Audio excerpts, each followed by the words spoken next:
Session on descriptive statistics. Descriptive statistics is the term given to the analysis of data that help to describe, show, or summarize data in a meaningful way, such that, for example, patterns might emerge from the data. Descriptive statistics do not, however, allow us to make conclusions beyond the data we have already reached, or reach conclusions regarding any hypothesis we might have made. They're simply a way to describe our data. Descriptive statistics are important because if we simply presented our raw data, it would be hard to visualize what the data were showing, especially if there's a lot of it. Descriptive statistics therefore enable us to present the data in a more meaningful way, which allows simpler interpretation of the data. For example, if we had the results of 100 pieces of students' coursework, we may be interested in the overall performance of those students. We would also be interested in the distribution or the spread of the marks. Descriptive statistics allows us to do this. How to properly describe data through statistics and graphs is an important topic, and that's what we're going to discuss in this session. In this presentation, we're going to look at three topics. We're going to look at types of data, summarizing data, and presenting data. In terms of summarizing data, we're going to look at measures of central tendency. These are ways of describing the central position of a frequency distribution for a group of data. In this case, the frequency distribution is simply the distribution and patterns of marks scored by the 100 students from the lowest to the highest. We can describe the central position using a number of statistics, including the mode, the median, and the mean. Measures of spread. These are ways of summarizing a group of data by describing how spread out the scores are. For example, the mean score of our 100 students may be 65 out of 100. However, not all students will have scored 65, rather their scores will be spread out. Some will be lower and some will be higher. Measures of spread therefore allow us to summarize how spread out these scores are. And there's a number of statistics that we can look at in relation to this, and we'll look at that later in the presentation.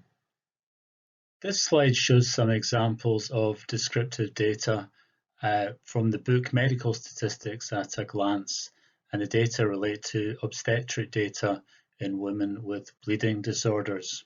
So we have 6 different types of ways of presenting descriptive data, and I will just go through them.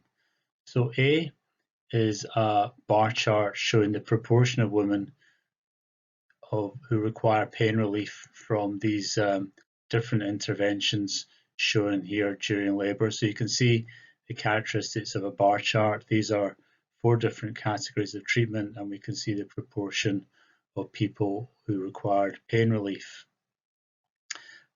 B is a pie chart, and the proportions relate to the proportion of women in the study with each type of the different bleeding disorder that are labelled around the side of the pie chart. C is a segmented column chart, and what this shows is women with different bleeding disorders who experience bleeding gums. So here we can see the different bleeding disorders, and here we can see the proportions in each of them who experience bleeding gums, shown in the legend here: once a week, less than once a week, more than once a week, and never. And then D, shown down here, is so here's D, and this is a histogram showing the weight of the babies at birth. So notice the difference between the histogram and the bar chart. In the histogram, the columns are continuous. There's no gap between them. And we can see the frequency distribution for the different weights at birth, with the number of babies shown on this axis here. And then E is a dot plot. So this may be slightly less familiar to you. And what we have here is a dot plot showing the mother's age up here, and the line is the median the median age. So this gives a representation of the different ages of the mothers at birth. And finally, we have in F, we have a scattergram which shows the relationship between two types of variables. And here we have the mother's age along here, and we can see the baby's weight up here. So those are just a selection of the types of descriptive data that you might see presented in a paper, or that you might want to consider when you're writing a research report. Next, we're going to look at the different types of measurement that are available. So first of all, we will look at nominal measures. If I was to ask you whether this presentation is boring or not, you could reply yes or no. Therefore, people fall into two categories, either bored or not bored. There is no indication as to exactly how bored the bored people are, and therefore the data are merely labels or categories into which people can be placed. If we assign a number to bored or not bored, then obviously the value of the number is irrelevant. It merely represents a category. The next kind of measurement we're going to look at is ordinal data. We could order people according to how bored they were. They might be very bored, moderately bored, or not bored. These labels therefore do tell us something about the level of boredom. In using order categories, we now know that the most bored person was more bored than the least bored person. So ordinal data gives us more information than nominal data. If we use an ordinal scale to measure something, we can tell not only that things have occurred, but also the order in which they've occurred. However, these data tell us nothing about the differences between the values. The next level of measurement that we'll look at is interval data. Interval data are scores that are measured on a scale along the whole of which the intervals are equal. For example, rather than asking people if they are bored, we could measure boredom along a 10-point scale, 0 being very interested and 10 being very bored. For data to be interval, it should be true that the increase in boredom represented by a change from 3 to 4 along the scale should be the same as the change in boredom represented by a change from 9 to 10. Finally, we have ratio data. Ratio data are measured on a scale along the whole of which the intervals are equal, but in addition, we should be able to say that someone who has a score of 8 was twice as bored as somebody who scored only 4. Also, in ratio measurement, there is always an absolute 0 that is meaningful. So it's important to recognize that there's a hierarchy in the levels that we've looked at. At the lower levels of measurement, assumptions tend to be less restrictive and data analysis tend to be less sensitive. At each level up the hierarchy, the current level includes all the qualities of the one below and it adds something new. In general, it is desirable to have a higher level of measurement, for example, interval or ratio data, rather than a lower one, nominal or ordinal data. So in this slide, we're just going to look at some examples of the different categories that we've just discussed. So we'll start off by looking at nominal data. So examples of nominal data are gender. It would make no sense to put a value of 1 for male and 2 for female, except as labels. Similarly with blood group, there's no order to the blood groups. These are just different categories of blood group. Then we come to ordinal data where there is some order to the data. So for example, if we asked if people were satisfied with a meal, we could start from very satisfied all the way through to very dissatisfied. So there is some order between the categories, but we don't know the difference in the level between the different values. Then we have interval scale where there is we can assume that there's a numerical scale and that the differences between say 10 and 11 and 50 to 51 are the same, but there's no natural 0 to the scale. And finally, we have ratio data. So for example, weight is an example of data that's continuous. So 0 weight is 0. Or we have discrete data, for example, the number of asthma attacks. And here we can see that, for example, 8 asthma attacks is twice as many as 4 asthma attacks. So those are the examples of the different types of measurement. And I thought I would look at one measurement scale, which we see quite often, which is a measure of health. And in this case, it's the short form survey 36. And the way that this works is that the responses to the questions on each scale are summed to provide a score between 0 and 100. A score of 0 being equivalent to no disability, and a score of 100 being the maximal disability. So we can see that people are asked different questions about all sorts of things, and then the scores are added up. And the question might be asked, well, what kind of data are these? Are these ordinal data? Are they interval data? Are they ratio data? So the assumption is that each scale is directly transformed into a 0 to 100 scale, and the assumption that each question carries equal weight. The lower the score, the more the disability. The higher the score, the less the disability. So is this ordinal or interval data?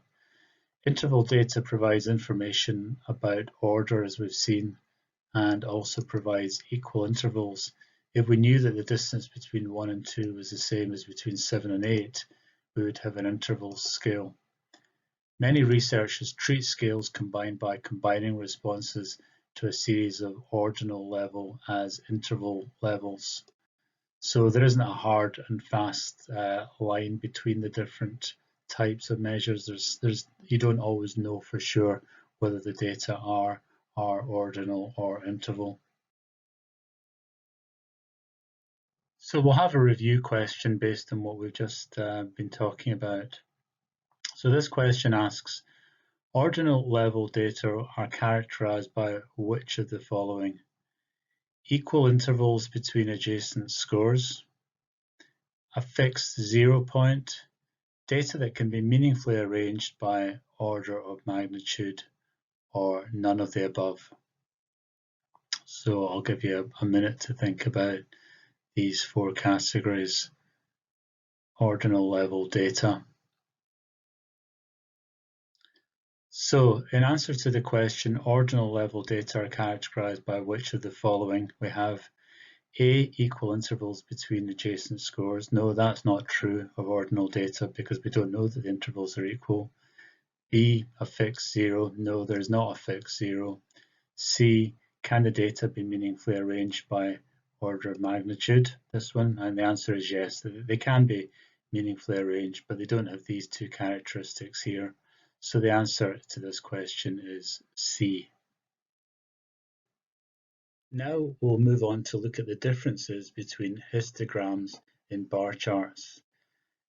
In a bar chart, the columns, you can see them here, are positioned over a label that represents a categorical variable. In this case, is different countries. The height of the column indicates the size of the group defined by the categories. In a histogram shown on the right here, the columns are positioned over a label that represents a quantitative variable. The column labels can be a single value or a range of values. Here's the main difference between them. Within bar charts, each column represents a group defined by a categorical variable. And within histograms, each column represents a group defined by a quantitative variable. One aspect of this distinction, it's appropriate to talk about the skewness of a histogram. That is the tendency of the observations to fall more on the low end or the high end of the x-axis. The advantages of a histogram as compared to unprocessed data are as follows. It gives the range of data. it gives the location of data, and it gives you a clueness about the skewness of data. Histograms are density estimates. They give an impression of the distribution of the data, and as we'll see later, they can be compared to a normal curve. Disadvantages are that we can't read exact values from a histogram because data is grouped into categories. It can only be used for continuous data sets. Okay, we'll have a review question now. With bar charts, each column represents which of the four following options? Is it an individual data point? Is it the variable mean? Is it a group defined by a categorical variable? Or is it a group defined by a quantitative variables? So which of those four options describes a bar chart? So the question was to do with bar charts, what does each column represent? And the answer is C. With bar charts, each column represents a group defined by a categorical variable, and with histograms, each column represents a group defined by a quantitative variable. Let's now look at some descriptive data that might be of interest to you. The figure below shows the distribution of weekly earnings among full-time employees in the UK for the years 1997 to 2014. If you look at the legend on the left here, we can see that the labels refer to percentiles, and a percentile is a measure used in statistics indicating the value below which a given percentage of observations falls. For example, the 20th percentile is the value below 20% of observations may be found, below which 20% of observations may be found. You can see in the graph the median or the 50th percentile indicated by this arrow here, referring to this line here. The median is a value separating the higher half from the lower half of the data. The data are ratio level as income has an absolute 0. Focusing solely on the median hides some interesting trends for low and high earning employees.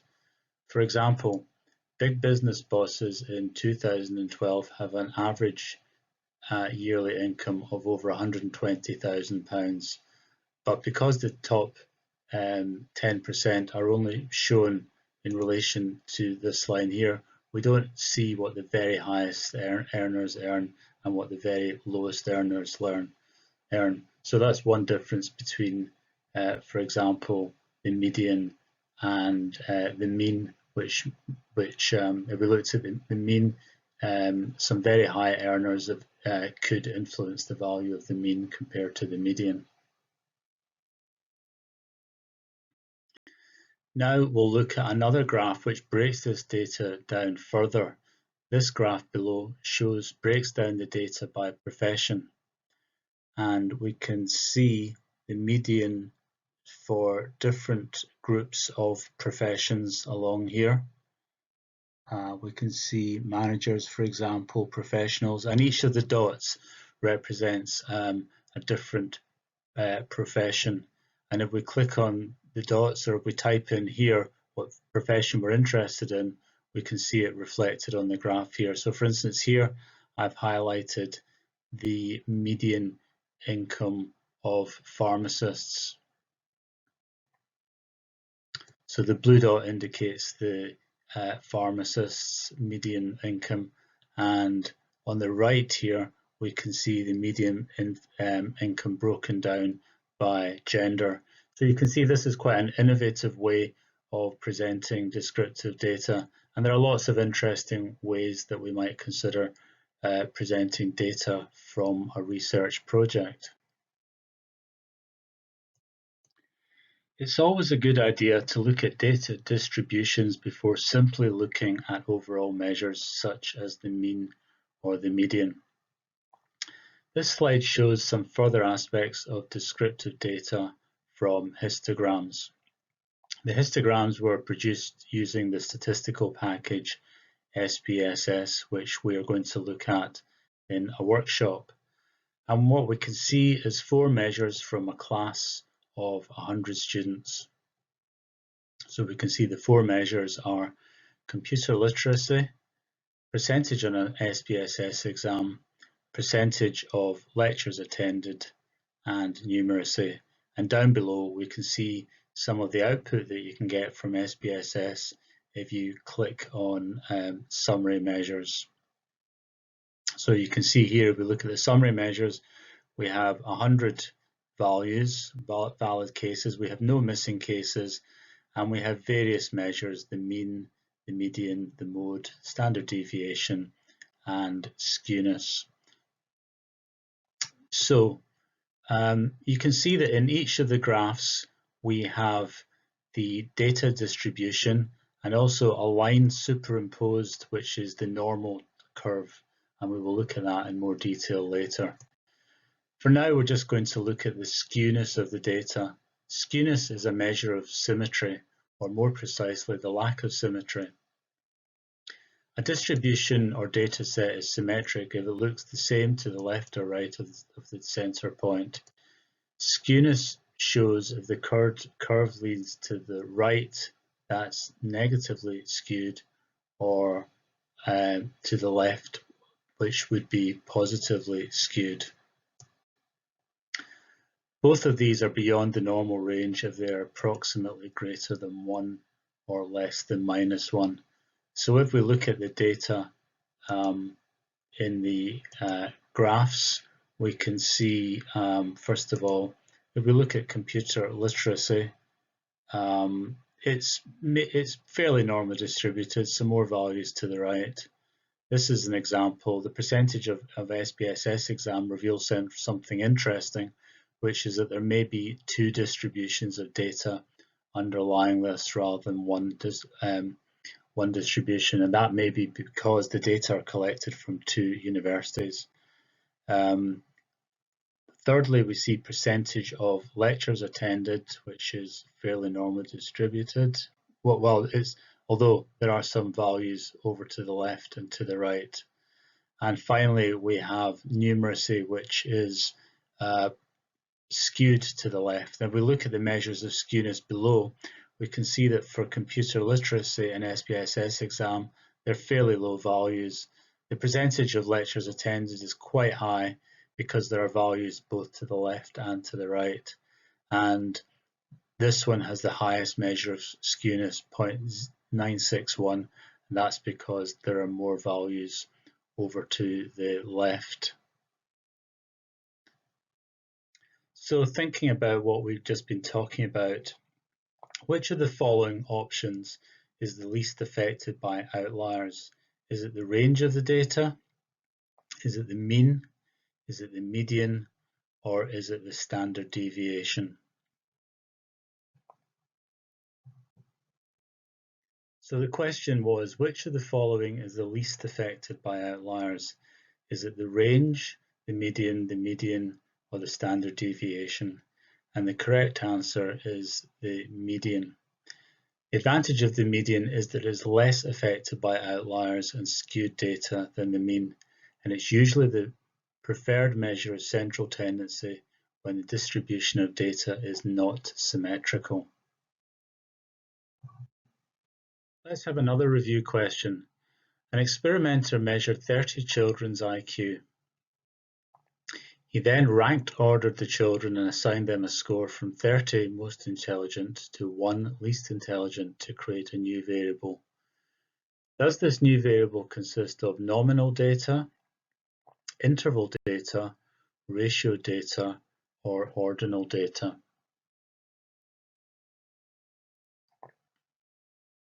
So the question asked, an interviewer measured 30 children's IQ and then he ranked ordered them from most intelligent to least intelligent, going from a scale from 1 to 30.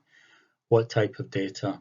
Is it nominal, interval, ratio, or ordinal? The correct answer is ordinal because the variable has ordered categories and we don't know the distance between the categories. So for example, we don't know anything about the distance between 7 and 8 compared to 15 to 16, for example. So therefore, it's not interval data and it's not ratio data.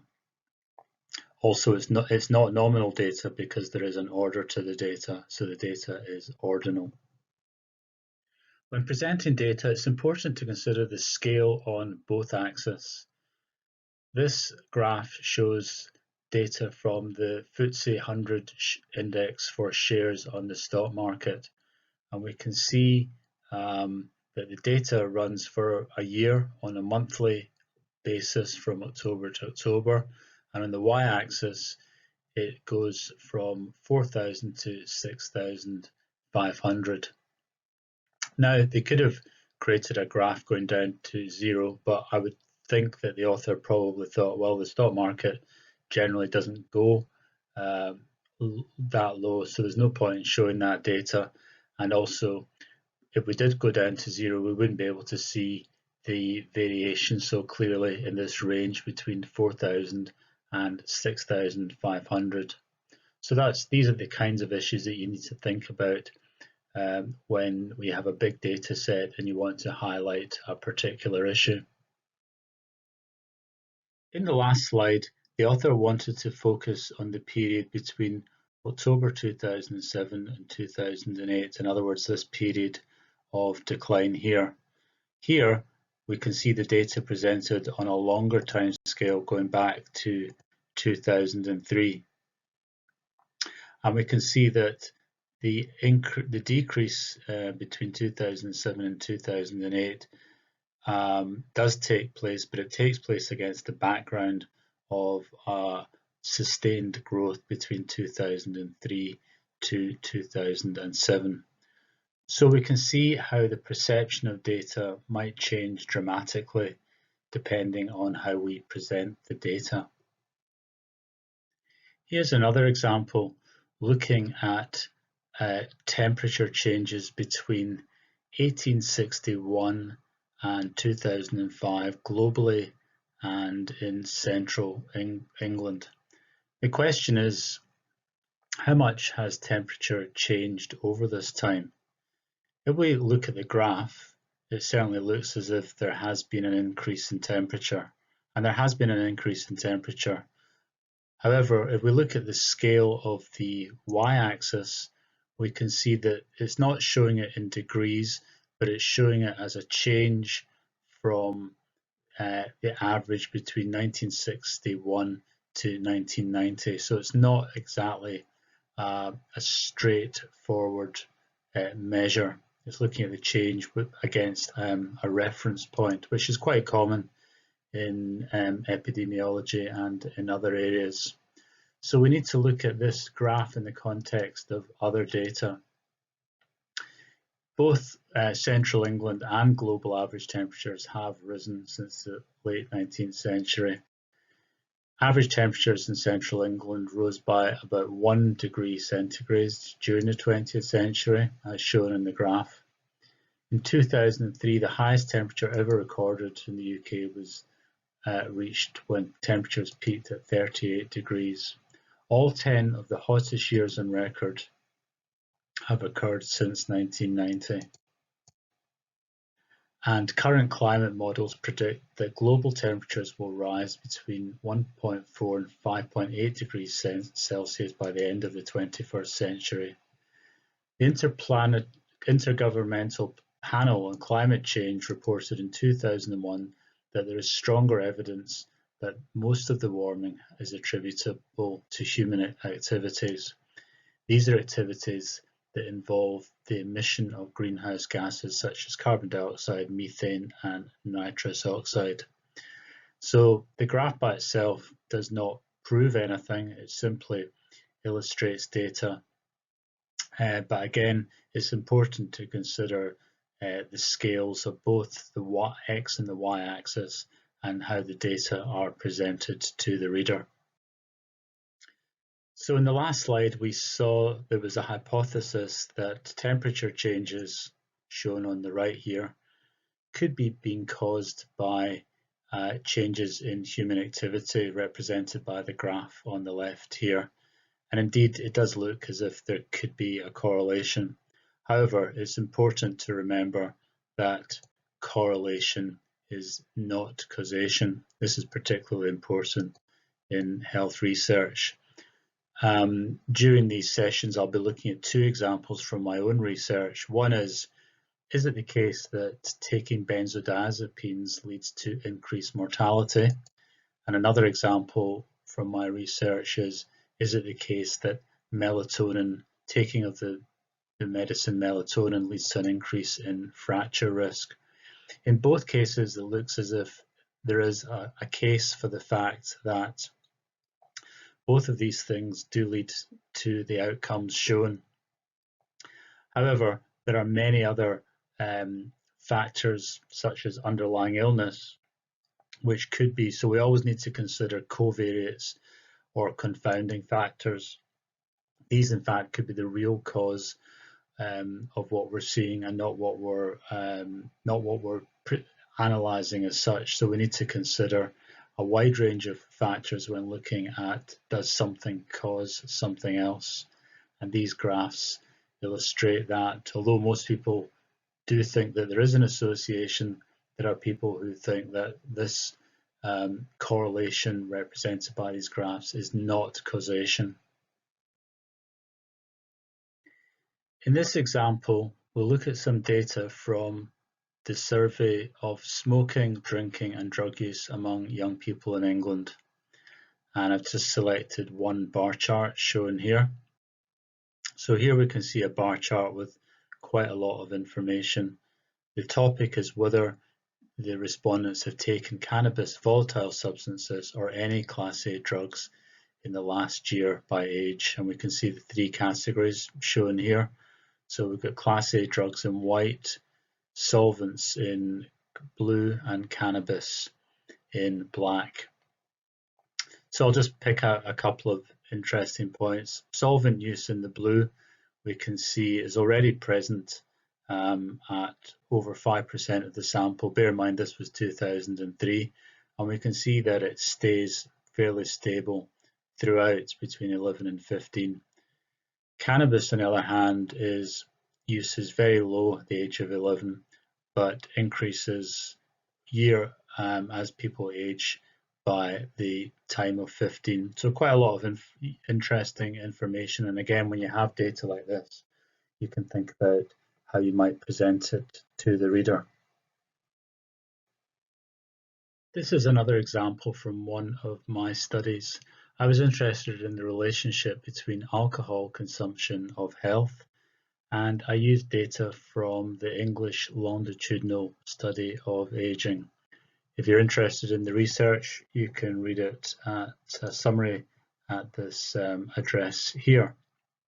So this is a figure which appears in the blog. It's not the figure that I originally submitted, I'll show you that later, but this is the figure that ended up in the paper. And what does it tell us and what does it not tell us? So you'll probably be aware of many recent papers and articles that talk about the dangers of drinking in later life. So what I did, with no preconceptions at all, was look at data from this survey, and I related it to whether people rated their health as being good or being bad. And I looked at them at a baseline in 2002, 2003, and I looked at the same people several years later, about 8 or 9 years later, when they were asked the same question. So if we look at the graph, we will see that it's a bar chart. There are 5 categories: always non-drinkers, stop drinking, low-risk drinking, hazardous drinking, and high-risk drinking. And other researchers have used the same data and classified the data differently based on the number of units of alcohol that people report drinking. But I decided to use these categories as I thought they were the most informative. One point that is worth noting is that quite often studies of drinking don't look at these 2 categories. So in other words, all that you're seeing is the data from the people who drink alcohol. So let's return to the figure. What the figure shows is the percentage up here on the y-axis showing the proportion in poor self-rated health. So the higher up the line, the higher the proportion in poor self-rated health. And first of all, if we look at the blue line, the blue bars, column, sorry, we can see that the always non-drinker and stop drinking have higher levels of poor self-rated health. And it doesn't seem to matter that much about how much you drink. The levels of self-rated health don't seem to make much difference, even if you're a high-risk drinker. If we look at the same people several years later, we see a roughly similar pattern. I won't go into all the details here, but I think one of the things that the graph shows is that even high levels of alcohol consumption, at least in regard to self-rated health, don't seem to have a significant effect. And what really stands out is the people who don't drink. Now, remember what I said about confounding before. It could be that many of these people were unwell to start with, so that is the real reason why we're seeing this, and it's not a reflection of the fact that they're non-drinkers. So that's something worth thinking about. So that's how the data were finally reported in the blog article. However, the last graph is really preliminary to what I wanted to convey to the reader. I'd constructed a model of alcohol consumption that looked at a lot of factors that might influence self-rated health. And one of those factors was wealth. So I wanted to look at the relationship between wealth and self-rated health, and also alcohol and self-rated health. So I thought about a number of ways of doing this. And this was the figure that finally appeared in the paper. What I did was I looked at each of the levels of alcohol consumption, non-drinkers, which include those stopped. It included low-risk drinkers, hazardous drinkers, and high-risk drinkers. And you can see I put the percentage of the overall sample below them. Then I split them into those who were in the lowest 40% in terms of wealth and the highest 40%. And then this line here indicates that the overall sample average for poor self-rated health. And what you can see is a very consistent difference in terms of the difference between low wealth and high wealth. So for each category of alcohol consumption, we can see that those with lower wealth have a considerably high proportion of poor self-rated health, and it doesn't differ greatly between the non-drinkers, low-risk drinkers, hazardous drinkers, and high-risk drinkers. So the key point about this is how I decided to present the data to the reader.